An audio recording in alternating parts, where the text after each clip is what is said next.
حضرت طاؤس یمانی فرماتے ہیں، میں نے حضرت حسن سے 15 شعبان کی رات اور اس کے عمل کے بارے میں پوچھا تو آپ نے ارشاد فرمایا، میں اس رات کو 3 حصوں میں تقسیم کرتا ہوں۔ ایک حصے میں اپنے نانا جان خاتم النبیین حضرت محمد مصطفیٰ صلی اللہ علیہ وسلم پر درود شریف پڑھتا ہوں۔ دوسرے حصے میں اللہ تعالیٰ سے استغفار کرتا ہوں۔ تیسرے حصے میں نماز پڑھتا ہوں۔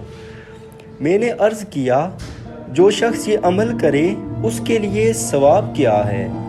آپ نے ارشاد فرمایا، میں نے حضرت علی سے اور انہوں نے حضور اکرم صلی اللہ علیہ وسلم سے سنا، آپ صلی اللہ علیہ وسلم نے فرمایا، اسے مقربین یعنی اللہ کے محبوب ترین بندوں میں لکھ دیا جاتا ہے، یعنی اس کا نام ان مومنین کی لسٹ میں شامل ہو جاتا ہے جن سے اللہ تعالیٰ بہت محبت فرماتا ہے۔ اللہ پاک ہم سب کو عمل کی توفیق عطا فرمائے، آمین۔